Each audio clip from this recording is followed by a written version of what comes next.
Hi guys, welcome back to another episode of Teen Talk Central. In this week's episode, we're talking about the art of letting go. If this is something that you're interested or something you just want to continue learning more about, then definitely continue listening to this week's episode.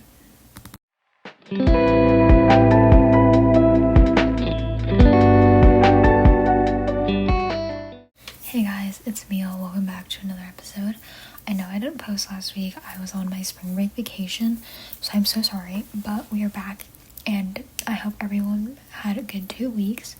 In this week's episode, we're talking about the art of letting go because I feel like as college is approaching and, we're getting to the end of our high school careers, there are certain people that we need to let go from our lives, and it's really important to kind of know how to do that, and also just how amazing and it can feel. And I know we did an episode kind of similar to this a couple weeks ago, but I really wanted to talk about specifically how to let these people go, because I feel like that's really important. And although we covered it, I feel like we didn't go super into detail, because we kind of just mainly talked about high school and small circles and stuff like that. So let's get started.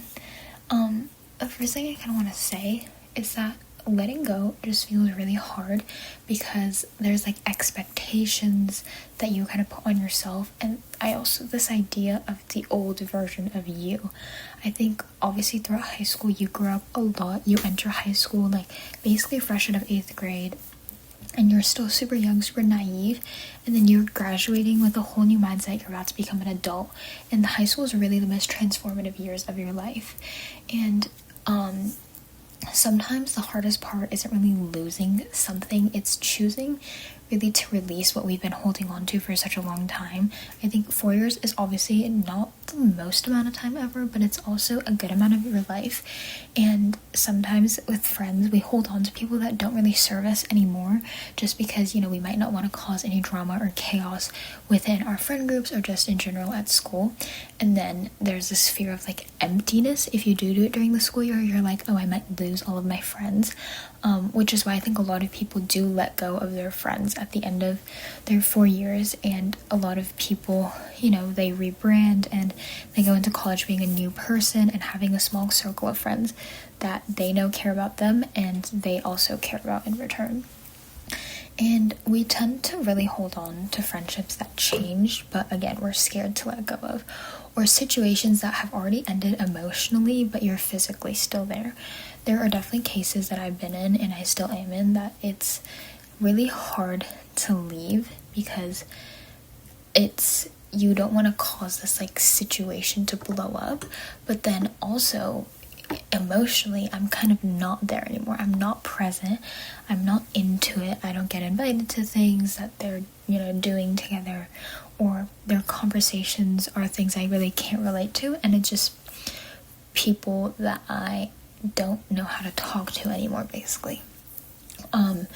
There's also kind of a thing for me where my goals and intentions don't really fit well with what they're doing. I have a very specific life pattern and style I want to live, and staying friends with certain people or staying in contact with certain people is just not going to get me where I want and how I want to get there. And there's nothing against them. Obviously everyone learns and grows and changes differently, but for me, we don't align anymore, and that's something I just have to come to terms to again. And then the last thing I think is just the idea of what could have been. There's a lot of times where I'm, sitting in bed at night and I just kind of think about these scenarios, and it's what could I have done differently in order to make this work? What could I have said? What could I have done? What could I have kind of looking back, what could I have done differently in order to make this as beneficial for both sides as possible? Obviously it's not always possible, and most of the time you really can't do anything to really prevent it, or it's what's in the past is in the past. But there's this huge idea of what could have been and what you could have done, and a lot of the time we resist letting go all of those things because something familiar just feels really safe to us, even when it hurts. I think a lot of the time we attach memories with potential and, again, what could have been and what, you might think should have been, including a relationship with friends or just a romantic relationship. And I think it confuses holding on with hope. Like, you hope that these things happen versus I wish those things happen. Hope is something that you want to happen in the future, something that you think actually still could happen, but something that could have been is something that's already in the past. It's like there's really almost nothing you can do in the future to make it better. And the brain often prefers known discomfort over unknown change. So even if you know that you're in even though you're in a familiar situation, but you feel uncomfortable, your brain still would rather be there than be in the unknown, like the open ocean, not knowing where you're gonna go. And I think that's something that's really important and also interesting to know, because obviously part of change is like kind of being uncomfortable with change. If you're not comfortable with a change and you're not interested in like going out of your comfort zone, you can be mentally hurting yourself, and it's gonna be difficult. And like releasing them doesn't mean that like their time with you didn't matter. It just means that that chapter of your life is closed, and they can always come back into your life, but usually if they don't change, that's not going to happen because you're going to be constantly changing. And you can appreciate what the people have given you and the memories and stuff that they've helped you with, obviously, but you just have to know that growth means accepting certain endings. And I feel like a lot of people know this thing, like people are come into your life for a reason and they leave for a reason, teaching you a lesson, right? Some people will stay in your life forever because they are, they're just meant to be kind of like soulmates, like friend level soulmates. And then there's also friends that come in for reasons and then leave for certain reasons.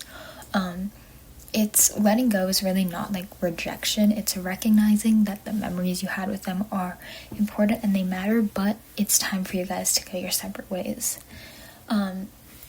In practice, letting go, these are 3 things that I have realized what letting go looks like. The first one is really important, and it's not replaying the same situation over and over again. Sometimes I feel like I replay these situations that I'm like, what could I have done differently, or like what happened, and like my mind just gets really overwhelmed. And that's not good when you're trying to let go of something, because you're trying to forget them, or you're trying to forget that you said a certain thing wrong that could have changed the trajectory of everything. You have to kind of close that door and not think about it anymore. The next is accepting what you can't control. Again, what could have happened, there's so many scenarios, but unfortunately, if you can't control something, you can't control something, and there's nothing you can do to change that. And then the last one is just making space for new experiences and new people to walk into your life. Just because something went badly doesn't mean that you don't have the time or the space to allow for something new to flourish or happen. And I think that's really important. And I think sometimes when people are letting go of something, they end up closing off new experiences, which is definitely not what you should be doing. You can be kind of grieving the loss of those friendships while also creating new friendships and new memories. And I think mourning your future plans and not just past experiences is something that can be unexpected. Sometimes when you're hanging out with your friends, you're like, oh, I can't wait to like go on this senior trip with you guys or whatever, and then that ends up not happening. So then you kind of end up mourning what could have been, and what we could have been doing like this summer, for example. So that's just something that I would stay aware of when you're going through something. And what comes after letting go, there are 4 points that I think are really important. The first one is clarity. I've had a lot of clarity with myself and like my thoughts. The next one is peace. It's very peaceful living a life where you are with the people and surrounding yourself with people who you truly care about. Next one is self-trust. I end up trusting myself a lot more because I know when it's time to leave and when it's time to close that chapter or door in my life.